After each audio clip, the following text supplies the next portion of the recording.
पहली बात तो नई सरकार को बने 100 दिन पूरे हो गए हैं। 100 दिन में केंद्र की सरकार ऐसा कोई काम नहीं कर पाई। मुझे याद है चुनाव से पहले लगातार सभाएं होती थी, मीटिंग होती थी और कहते थे कि 100 दिन के अंदर हमारा एजेंडा होगा, अलग अलग मंत्रालय का हमने मापदंड तय किया है। लेकिन दुर्भाग्यवश इन 100 दिन में ये कुछ कर नहीं पाए। और जो बिल पार्लियामेंट में लेकर आए, एक बिल लेकर आए लैटरल एंट्री का, उसमें आरक्षण की कोई प्रावधान की स्थिति नहीं थी, उस बिल को विड्रॉ किया। वक्फ बोर्ड का बिल लेकर आए, उसको विड्रॉ किया। तो सरकार घोषणा करती है, फिर यूटर्न लेना पड़ता है। अभी 2 दिन पहले इन्होंने एक 1 नेशन 1 इलेक्शन की बात करी है और कैबिनेट से पास कराया। उस दिन जहां जम्मू कश्मीर के पहले चरण का मतदान हो रहा था, लोगों का ध्यान भटकाने के लिए ये शगुफा छोड़ा है। और हर बार की तरह इस निर्णय को भी सरकार को यूटर्न लेना पड़ेगा, क्योंकि जो संख्या बल चाहिए पार्लियामेंट में, इतना बहुमत उनके पास है नहीं और किसी से सलाह नहीं, किसी दल से, किसी नेता से। इतना बड़ा देश है, अगर कल मध्यवर्ती चुनाव हो जाते हैं तो क्या पूरे राज्यों में दोबारा चुनाव होंगे? और अलग अलग स्टेट्स की अलग अलग परिस्थिति हैं, अलग अलग टाइमलाइंस हैं, अलग अलग समय है, मौसम, कैसे संभव है? और बिना चर्चा के आपने उसको पारित कर दिया, लेकिन ये कारगर होना लगभग असंभव है। और हम सब जो विपक्ष की पार्टी के लोग, इंडिया अलायंस के लोग हैं, इसके विरोध में हैं। तो ये तो सिर्फ ध्यान भटकाने के लिए घोषणा करी गई है। मुझे लगता नहीं कि बहुत ज़्यादा कामयाब होंगे।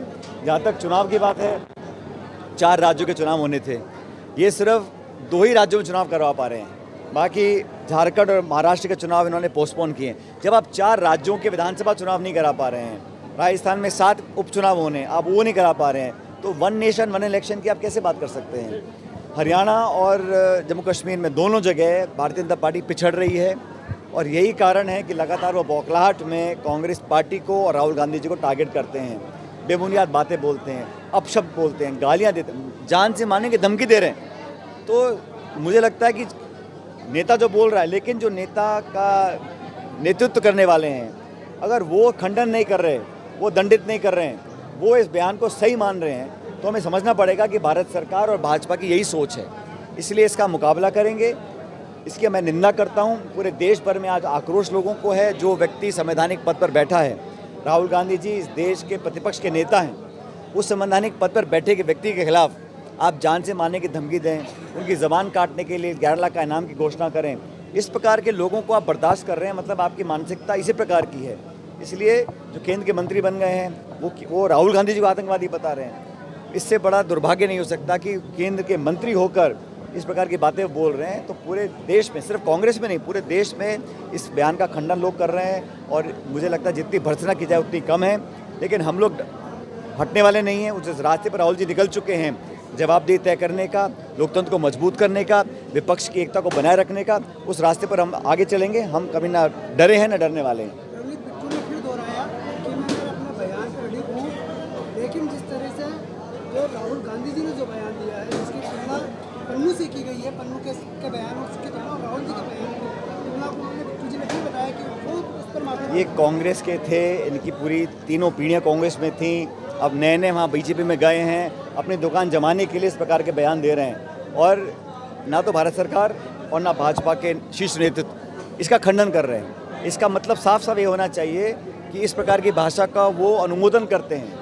उनको पसंद है कि भारत की राजनीति में ऐसा संवाद हो जहां गालियां दी जाएं, जान से मारने की धमकी दी जाए। हम कानूनी कार्रवाई भी करेंगे और पॉलिटिकली भी बीजेपी को चैलेंज करेंगे। और मुझे लगता है कि इसका सबसे तगड़ा जवाब आएगा 8 अक्टूबर को, जब मतगणना होगी और पूर्ण बहुमत के साथ कांग्रेस में और जम्मू कश्मीर में इंडिया अलायंस और कांग्रेस की सरकारें बनेंगी।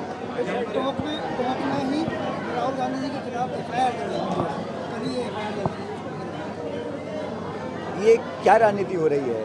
जिसको आप गाली दे रहे हो, जान से मारने की धमकी दे रहे हो, उसके खिलाफ आप एफआईआर भी करा रहे हो।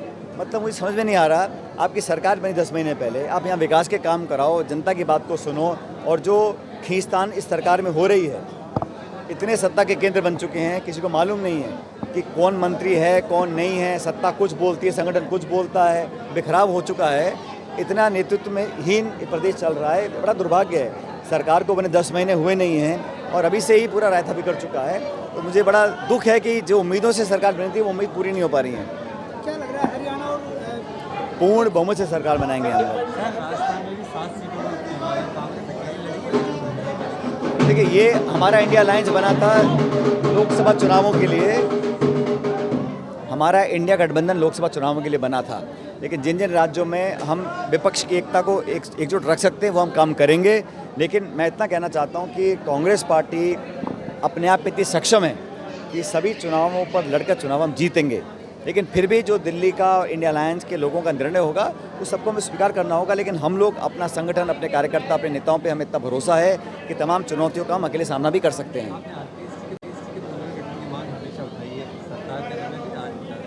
क्या होना चाहिए? भाई हम तो ये चाहते हैं कि बेईमानी बंद हो, पेपर लीक का सिलसिला समाप्त हो, रिश्वत देके नौकरियां मिलनी बंद हो। अब उसको आप संज्ञा क्या दो, रिफॉर्म दो, पुनर्गठन दो, बदलाव दो, भंग करो, कुछ भी करो, लेकिन ये सरकार की इच्छा शक्ति पर निर्भर करता है ना। आपकी इच्छा शक्ति है तो आप वो काम करा रहे हैं। आपको राजीव सेवा केंद्र का नाम बदल कर अटल सेवा केंद्र रखना था, आपने रख दिया आपने। इसमें कौन रोक रहा है? नौकरियों की बिक्री हो रही है, लोग जेलों में जा रहे हैं, पैसा लेते हुए पकड़े जा रहे हैं, घूस ले रहे हैं, और फिर भी आप कुछ नहीं कर रहे हैं। और मुझे लगता है कि नौजवानों के भविष्य से खिलवाड़ करने का अधिकार किसी को नहीं है, ना सरकार को, ना संगठन को, ना पार्टी को, ना किसी नेता व्यक्ति को। ये जो आरपीएससी है, बाकी भर्तियां हैं, जब नौजवानों का जो कॉन्फिडेंस है, जो विश्वास है, विश्वसनीयता है, वो ख़त्म हो जाएगी सिस्टम के ऊपर से, फिर हम क्या करेंगे? तो समय रहते इसको बदलाव करना पड़ेगा। इसमें संकोच क्या, हमें समझ में नहीं आता। आप संविधान की कभी आड़ में, कभी कानून की आड़ में, कभी आप कहते हो हमारे हाथ बंधे हुए हैं, मुझसे उपाय पूछ रहे हैं। आप छोड़ दीजिए, हम करके दिखाएंगे फिर आपको कैसे होता है। तो ये जो बहानेबाजी है, ये किसको बचाने का क्या मतलब है? और बार बार कहते हैं बड़ी मछली, बड़ा मगरमच्छ। अरे भाई, आप पहले ये पेपर लीक को रोकिए ना। अभी सब इंस्पेक्टर भर्ती पर मामला चल रहा है, मुझे पता नहीं सरकार क्या करेगी, लेकिन लोगों का विश्वास उठ रहा है, वो बहुत बड़ा चिंता का विषय है। निश्चित जांच होनी चाहिए, दोषियों को सज़ा मिलनी चाहिए, और हम सब लोग न्याय के साथ हैं, और गलत करने वालों को हर हालत में दंडित होना चाहिए।